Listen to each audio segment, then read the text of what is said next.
अस्सलामुअलैकुम। हम अपना लेक्चर नंबर 33 देखते हैं। तो पिछले लेक्चर के अंदर हमने बात की थी कि फिजिकल डाटाबेस डिज़ाइन के लिए जो इनपुट कौन कौन सी चाहिए होती हैं। तो आज हम देखते हैं कि किन चीज़ों से मिलाने के बाद फिजिकल डाटाबेस डिज़ाइन एक प्रॉपरली डिज़ाइन होती है। मतलब कि फिजिकल डाटाबेस डिज़ाइन के लिए किन किन चीज़ों की ज़रूरत होती है, किन किन चीज़ों को लाजमी होना चाहिए, किस बुनियाद पर फिजिकल डाटाबेस डिज़ाइन की जाती है, कौन कौन से उसके लिए कंपोनेंट आप दे रहे हैं। कंपोनेंट कौन कौन से चाहिए? कंपोनेंट आप इस तरह समझ सकते हैं किसी भी चीज़ के कि एक लैपटॉप है, लैपटॉप के कंप्यूटर है, इसके कंपोनेंट कौन कौन से होते हैं जी? उसका माउस, कीबोर्ड, ये चीज़ें। इसी तरह फिजिकल डाटाबेस के कंपोनेंट कौन कौन से हैं वो देखते हैं। सबसे पहले data volume and usage analysis. What is data volume? Data volume का मतलब ये है कि आप जो डाटाबेस है वो कितनी उसकी कैपेसिटी है, उसके अंदर उसका कितना वॉल्यूम है, कितने जीबी की डाटाबेस है। आप सिंपली इस तरह ले लें, समझ लगी? कितने डाटाबेस, उसकी डाटा वॉल्यूम कितना है, उसको किस कंप्यूटर के ऊपर रखना है, उसकी कॉस्ट ऑफ स्टोरेज क्या होगी, तो कितने जीबी का डाटा है, तो कितना रोज़ाना की बुनियाद पर यूज़ किया जा रहा है, डाटाबेस का कौन सा पोर्शन ज़्यादा यूज़ होना है, कौन सा पोर्शन कम यूज़ होना है, अगर कौन सा पोर्शन कितना यूज़ होना है तो उसे हमें किस जगह पे रखना चाहिए, अगर नहीं यूज़ होना तो हमें उसे किस जगह पे रखना चाहिए, कंप्यूटर हमारे पास कौन सा है, कौन सी विंडो है, उसकी जो फाइल मैनेजमेंट सिस्टम, मतलब कि आपका जो माई कंप्यूटर का जो फोल्डर्स होते हैं उसको कैसे उसकी जगह पे मैनेज करना है, किस तरह इंडेक्सेस लगाने हैं, किस तरह वो हमारी वो प्रोसेसिंग होकर हमारे सामने आएगा, कितना टाइम लेगा, ये सारा कुछ। यूजेज एनालिसिस का मतलब, डाटा वॉल्यूम का मतलब ये है कितने जीबी का डाटा होगा आपकी डाटाबेस का, उसका उसका साइज़ एस्टिमेट किया जाता है, तो कितना साइज़ होगा उसकी बुनियाद पर। अगर 500 जीबी की डेटाबेस होगी, अगर हम उसके डाटाबेस की भी टाइप्स होती हैं, जो आपकी वो होती है ड्राइव की, हार्ड ड्राइव की, तो वो कौन से कितने जीबी वाली होगी, उसकी कौन सी टाइप की लेनी है, एसएसडी लेनी है, दूसरी साटा लेनी है जी। तो ये सारे क्वेश्चन आंसर जो सारा कुछ इसी के अंदर वो होता है।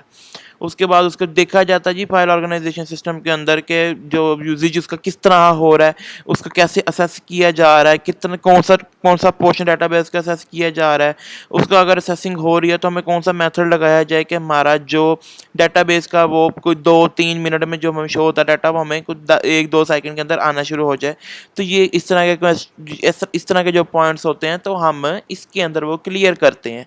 तो उसकी बुनियाद के ऊपर ये सारा कुछ हम लोग देखते हैं। एस्टिमेट करना, या आपने लिखा भी हुआ, the estimate of usage pattern are used to select the file organization and assess method. It is used to plan for the use of indexes and strategy for the data distribution.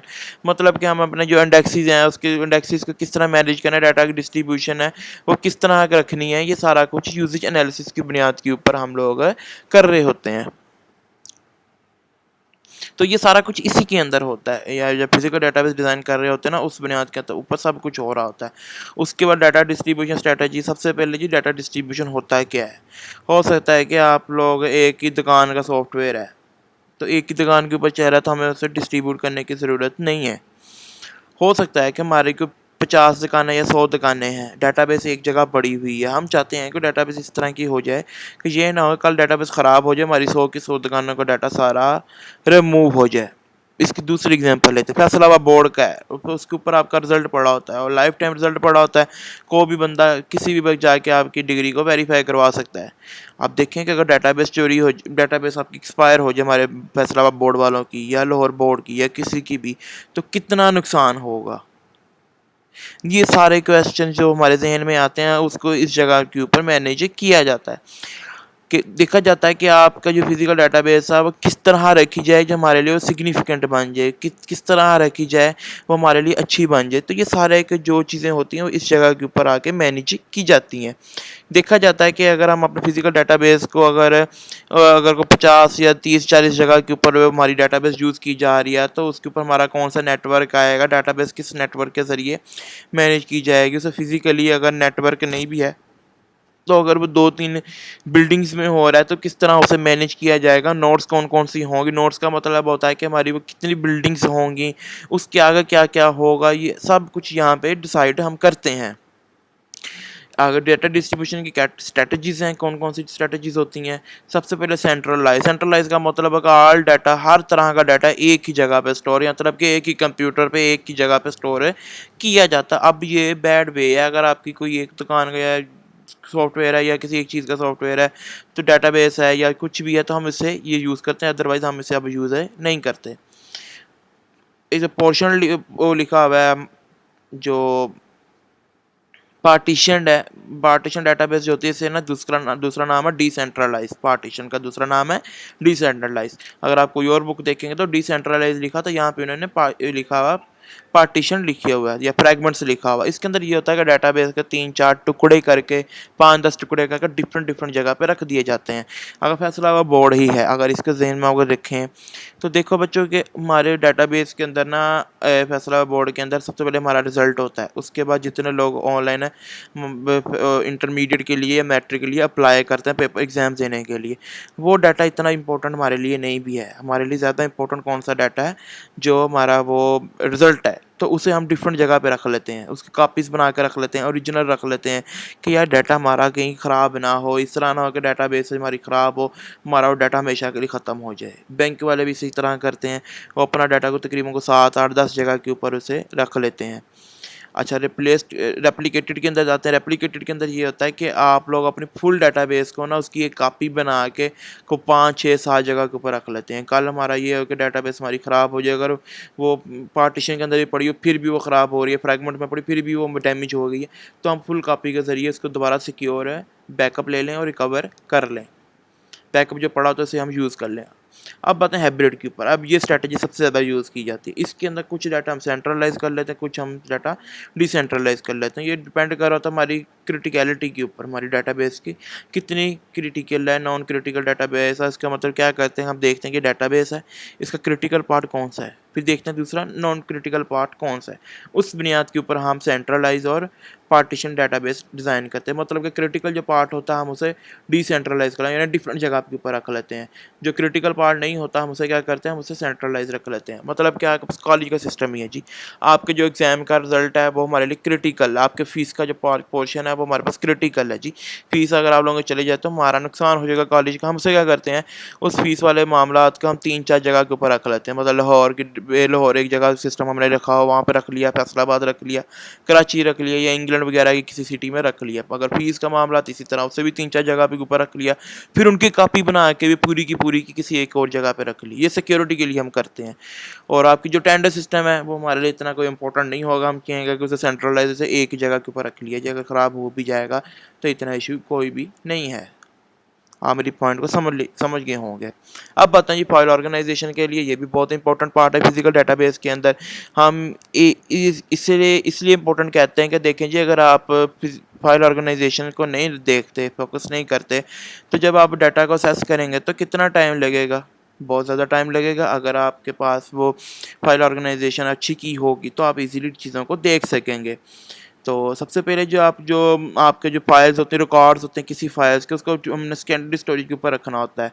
तो ये depend कर रहा होता है कि हम लोग कौन से फाइल ऑर्गेनाइजेशन सिस्टम यूज़ कर रहे हैं। मतलब कि अगर विंडो ऑपरेटिंग सिस्टम है तो हमारी कंप्यूटर के अंदर फोल्डर्स कैसे पड़े होंगे, उसके अंदर ये डाटा किस तरह रखा जा रहा होगा, हमारी सेकेंडरी स्टोरेज की जो करैक्टरिस्टिक्स है वो किस लेवल की है, उसकी कौन सी खसूसियात हैं जी, वो हम पहले हमारी डाटा बेसिस होती थी। अब जिस तरह सॉलिड स्टेट मैं बता रहा हूँ, वो एक मटीरियल होता है, तो उसके अंदर डाटा जल्दी हमारे पास शो होकर आ जाता है।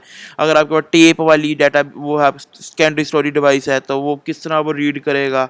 तो ये कुछ चीज़ें होती हैं, ये सारा कुछ देख रहे होते हैं। जो ऑपरेटिंग सिस्टम आप कौन सा यूज़ कर रहे हैं, फाइल मैनेजमेंट सिस्टम कौन सा यूज़ कर रहे हैं, उसके बाद यूज़र की रिक्वायरमेंट क्या है जी डाटा को सॉर्ट करने के लिए, उसको सेस करने के लिए। मतलब कि आपने टेबल के अंदर सॉर्टिंग ही नहीं की, जिस तरह डाटा है हम रखी जा रहे हैं जी। कल जब सर्च करना पड़ता है तो एक एक डाटा को पढ़ेगा। मतलब कि अगर हमने डट 3 रोल नंबर 5 के ऊपर जाना है, वो रोल नंबर 5 अगर हमने तरतीब से नहीं रखा हुआ, वो 5000 नंबर में पड़ा हुआ, तो एक एक डाटा को पढ़ेगा, फिर वो रोल नंबर 5 को ढूंढ के लेके आएगा। अगर वो सॉर्ट किया हो, तरतीब से रखा हो सेंडिंग या डिसेंडिंग फॉर्म के अंदर, तो हम इजीली चीज़ों को देख सकते हैं, इजीली चीज़ों को पकड़ सकते हैं, असेस कर सकते हैं।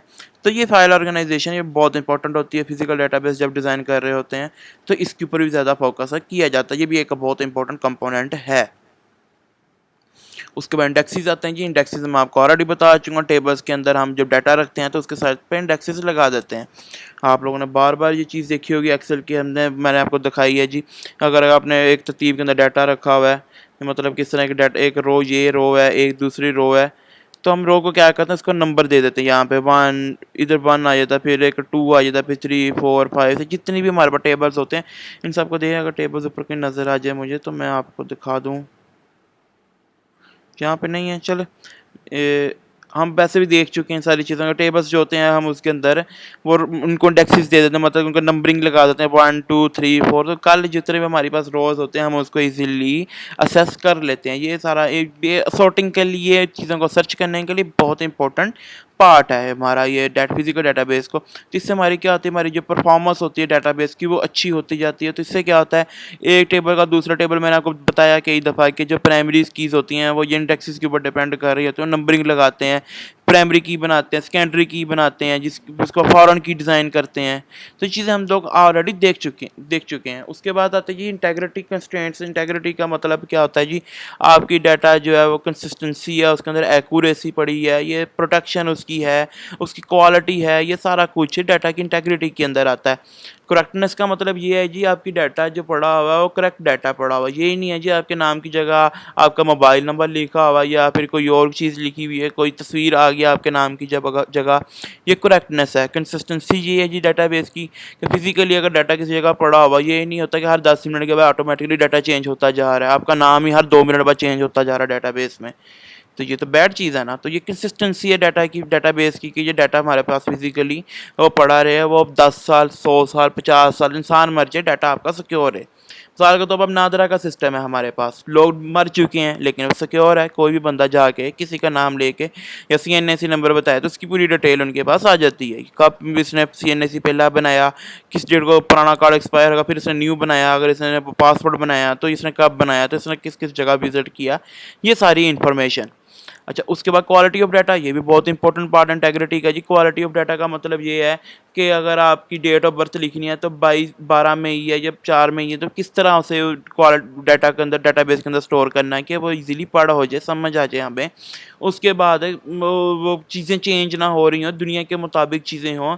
आपका नाम के अंदर कोई ABC के साथ नंबर ना आ रहा हो, जिस तरह दुनिया के किसी भी पर्सन के नाम के साथ नंबर नहीं आते, हमेशा उसका नाम अली ही होता है या पूरा नाम होता है। ये नहीं होता जोन्स 1, जिस तरह पाकिस्तान में हम लोग मोबाइल में सेव कर लेते हैं जी, अली का नंबर 1 है जी, 2 है, सिम नंबर 1 2। इस तरह ये चीज़ें डाटाबेस के अंदर नहीं चलती, ये एक एक्यूरेसी नहीं होती। क्वालिटी ऑफ डाटा, ये हम चेक्स लगाते हैं। इंटेग्रिटी का मतलब क्या है, चेक्स, कि जब डाटा, इनकमिंग डाटा आपका जा रहा हो या इनकमिंग आ रही हो, तो ये चीज़ें डिपेंड कर रही होती हैं कि आपको जो डाटा जब सिस्टम के अंदर जा रहा है तो उस पर चेक्स लगे हैं, जब आपको डाटा शो करवा रहे हो तो उसके ऊपर भी चेक्स लगे हैं। तो ये सारा कुछ उसके बाद असल में ये होती है कि उसके ऊपर चेक्स लगाए गए होते हैं इनकमिंग डाटा के ऊपर, के तो वो जो चीज़ आ रही होती है तो किस क्या मामला आता है, क्वालिटी क्या है जी। उसके बाद उसकी जो क्वालिटी मेंटेन हो रही है कि नहीं हो रही, उसका आपका नाम तो नहीं चेंज हो रहा बैठे बैठे सिस्टम के अंदर। ऐसा तो नहीं होता ना कि अगर डाटा जो नादरा का सिस्टम है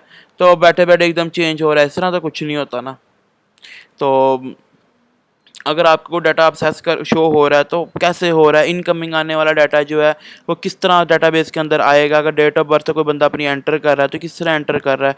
ये तो नहीं है कि एक बंदा वो अपना 2 में ही लिख रहा है, दूसरा आप लिख रहा है कि 0205, अगर एक बच्चा आ रहा है लिख रहा है 025 लिख रहा है, ये इतने 5 मई को पहले लिख रहा है तो 2 मेरा मतलब का मई पहले लिख रहा है, डेट बाद में लिख रहा है। इस तरह तो नहीं है कि डेट पहले लिख रहा है मंथ बाद में लिख रहा है। ये क्वालिटी है हमारी सारी की सारी आने वाले डाटा के रिलेटेड। हम इस तरह चेक्स लगा देते हैं, तरतीब लगा देते हैं, बता देते हैं कि अगर आप ये करोगे तो हमें ये एरर शो करवा देंगे। जिस तरह मैंने आपको पहले दिखाया था कि अगर फेसबुक हमने अकाउंट बनाया था, डाटाबेस के ऊपर भी डाटा पीछे इंसर्ट हो रहा होता है तो एरर शो करवा देता है वो, कि आप इस तरह नहीं, आप इस तरह करें। तो ये सारा कुछ डाटा की इंटेग्रिटी के रिलेटेड आता है। तो जब हमने अभी ये डाटा डिसीजन स्ट्रेटजीज देखी हैं तो हम इसको अगला टॉपिक के अंदर ब्रीफली देखते हैं कि ये होता क्या क्या है। तो आपके 2-3 टॉपिक रह गए हैं, इंशाल्लाह वो इसी वीक में कंप्लीट हो जाएंगे। अच्छा, अल्लाह हाफिज़। यूट्यूब के ऊपर आपको वीडियोस ये मिल जाती हैं, तो काइंडली आप यूट्यूब को जिन जिन स्टूडेंट के पास इंटरनेट पैकेज हैं तो वीडियो को लाइक कर दिया करें और पेज को सब्सक्राइब भी करते हैं।